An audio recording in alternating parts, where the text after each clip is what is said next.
Kiyotaka Ayanokoji is a very interesting character because of we really don't know exactly what his true intentions are, right? It's always a mystery. We're always on edge, and that's what people like him about.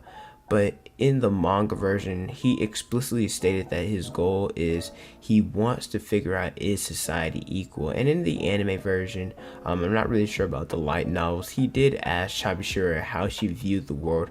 Did she think society was equal?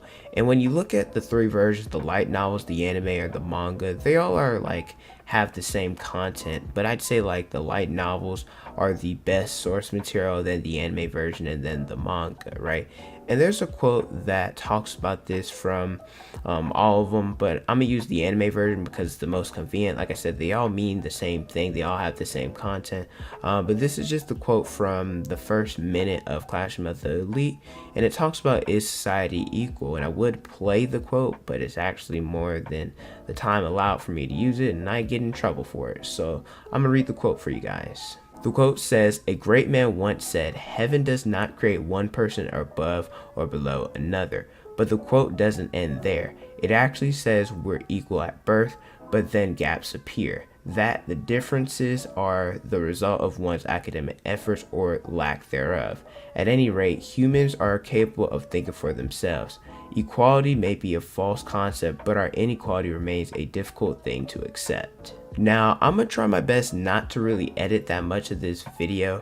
I just want to give my genuine thoughts about how I feel about this quote and this question, is society equal? Where I'm going to give examples from not just Classroom Elite, but I'll include examples about myself and what I think it involves the real world, or how the real world can play into a factor, because we know the school that it's the advanced nurturing high school, which it tries to get people prepared for the workforce. So that's what we're going to do. If you guys enjoy videos like these, make sure you guys like the video, subscribe to the channel, hit the notification bell so you never miss out on a new one. That out of the way, my name is Potential Leash, and let's get into it. So how do I feel about the quote? I agree and disagree with some things. I agree that gaps do appear as time goes on. I think that one's efforts does define them, and I also think that equality is a false concept. However, I do disagree with people being equal at birth, because if you were really born equal at birth, then that would mean either everybody would have birth defects or nobody would have them. There are a lot of children that are born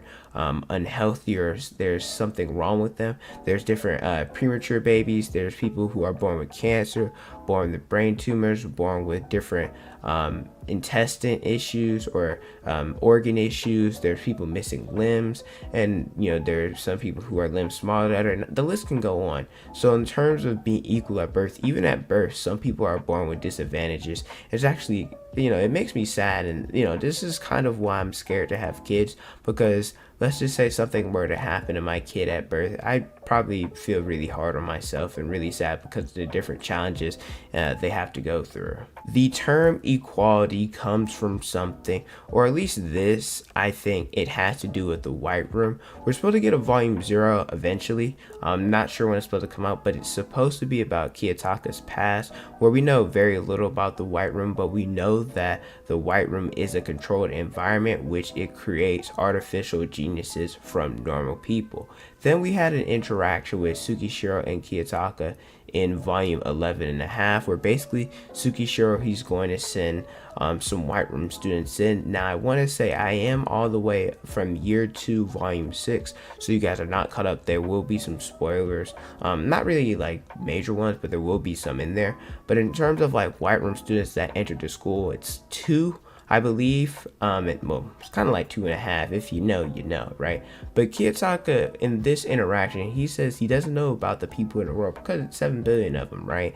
And there could be some that are better than him, but in the White Room, he reigns supreme, meaning that he is the best that the White Room has ever produced. And that's true. Look at his scores, right? Nobody has been able to beat his scores. When we look at his character, he's smart, cunning, very calculated. He makes great decisions. He's physically gifted. He's handsome.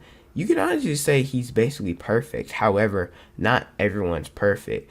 I remember there's a scene with Haruki Manabu talking to his little sister about how she's mistaking independence for isolation. And I'm going to use a quote or talk about something from my favorite anime, One Piece.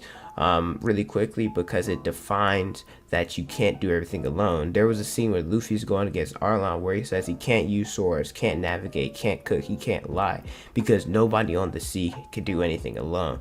And that's just what it's like, not just in anime, but in the real world. You can only refine your skills or take yourself to so far on your own, right? Where eventually you're going to have to make friends and rely on other people. Kiyotaka is no exception. He believes that listening to others' input is important and it allows you to make the best decisions, right? It allows you to look at different perspectives and compare them to your own and see if, is this really the best thing that I should do?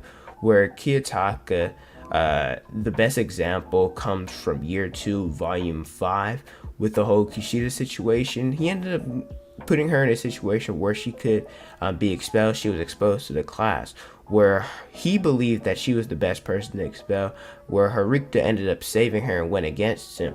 And he's like, well, I think that expelling Kushida was the best option, but now that Harikta's done this, let's see what her decision will have for the future of the class. There's also another quote that I like from him from volume 11 before he was about to go against Sakinaki as the commander.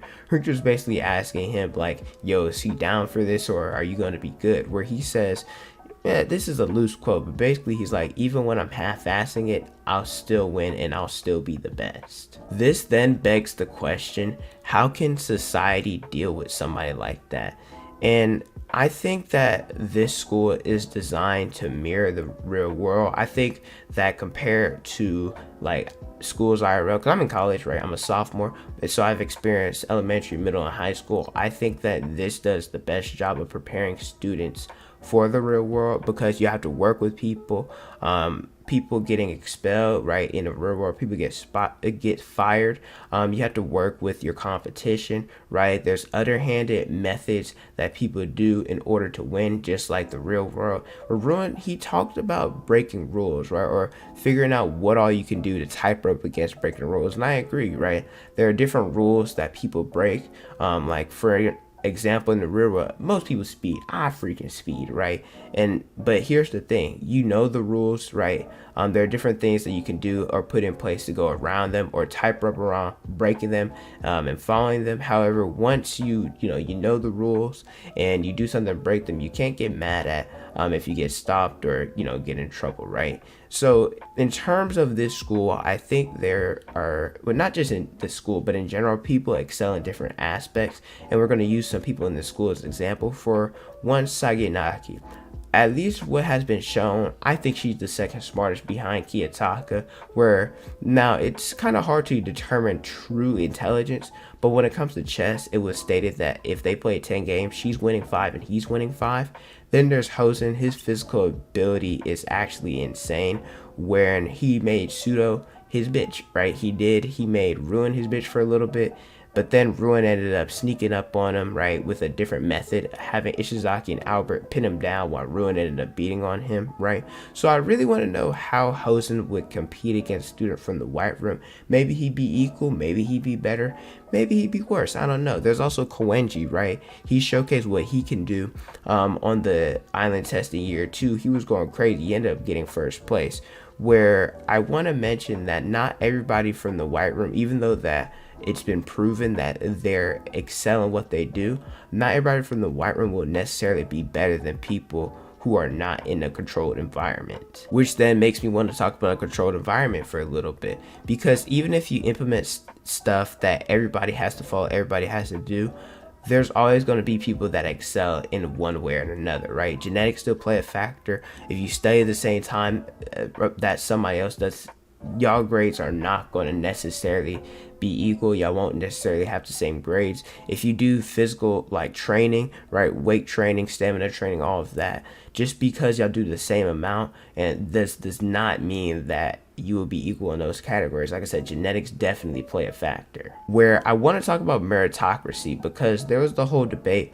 of who's the better president, Nagumo or Manabu, where Manabu was more by the book, and Nagumo, he's experienced something. Nagumo was the one to propose meritocracy, where I'm not going to hold you. I kind of agree with him for like 95%, at least what I've read so far. I don't think he's done anything wrong, where meritocracy basically says that the strong survive, the ones with the most skills are rewarded.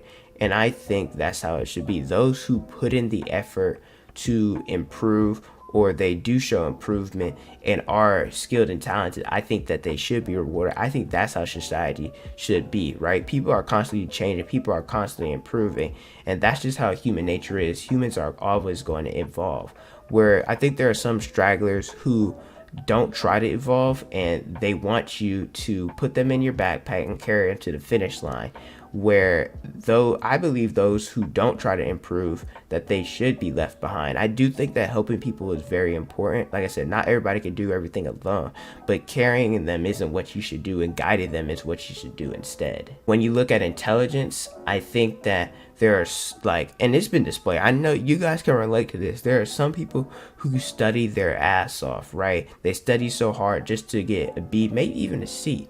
Then there's the person who doesn't take notes, he probably naps in class, or she naps in class, where she ends up getting an A, or they end up getting an A, and you're like, well, how the heck, after I put in all this work, how did they do so much better than me, right? There are some people who are just naturally born book smart, some people who are naturally born street smart, and there are some people who are blessed with both. And I think you can train to get better, but you're always going to be inferior to some person. Somebody's always going to be superior than another in certain aspects. I think the same thing can be said with physical strength. We're going to be talking about an NBA player named Zion Williamson. I'm talking about him because he's a physical freaking freak. He also loves anime, so that's pretty cool, right? Zion, he's a professional NBA player who is 6'6", 284, right? He's strong, he's fast, he has great vertical, he can dunk, he can do it all, right? He is physically gifted. Then there's somebody like me, right? I go to the gym probably 3 or 4 times out the week. I am 5'8", 140 pounds. So Zion is about a foot taller than me, and he's 140 plus more pounds than me, right? Now, I can't do what he can do, right? No matter how much I train, no matter how much I put in the effort, right? Because of my physical limitations, because of my genetics, I will never be as strong, never be as fast, never be as physically gifted as him, right? But that doesn't necessarily mean he's, quote, better than me, right? I could be better than him or have better qualities in different aspects. I don't know. I've never met him, right?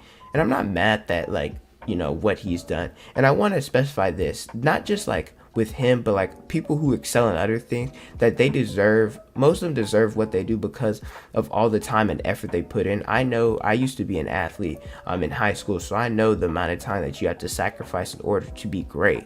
And so I want to make mention that even though he's physically gifted, that he put in the time and effort to get to where he's at, and I think he 100% deserves it. And there's also the thing with money. There's people who are born rich, there's people who are born poor, where society, I think it's built for anyone to be successful. I think people, especially in this day and age, you can turn anything to a job, right? I get paid to talk about anime, right? Anything is possible. I think the rich should be rich. There's the whole conversation about, people who are rich, they should pay more in taxes.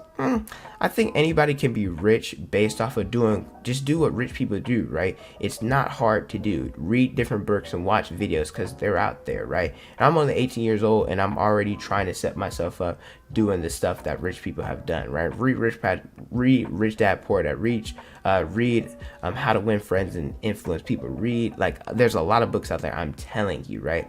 But I do think that the reason why people aren't successful is because, they don't want to put in their time and they're a little bit lazy. Where, going back to Zion Williamson, I think he just signed a contract for $200 million for 5 years, right? He makes a lot of money because of his physical gifts. He takes his best aspects or one of his strongest assets and makes it work for him, where I personally believe I can make probably just as much money as him. It may take me a little bit longer or going a different route, but by doing other things, maybe by real estate, stocks, bonds, CDs, my own business, I think society is made for me to use my intelligence, use my brain in order to make as much money as him. So to answer the question, do I think that society is equal? No, I don't, right? Some are always going to be stronger, some are going to be smarter, some are always going to have a higher economic standing. But I think that's okay as long as you do what you want to do, and as long as you do things to try to improve yourself and you're content with where you are. I think that's fine, right? I don't think that, one person is better than the other because they have more money, one person better than the other because they're smarter or they're stronger, right? I don't think that is. As long as you're content with where you are, I think that's fine. But let me know how you guys feel about, is society equal? How do you guys view it? How do you guys view just Kiyotaka's standpoint on it? Let me know how you guys feel about it in the comment section below. But thank you guys so much for watching. Don't forget to like, comment, and subscribe. Also hit the notification bell so you guys never saw a new video from it. Instagram, Twitter, Snapchat, and TikTok is on the screen and in the description below. Thank you guys so much for watching, and don't forget to unleash your potential.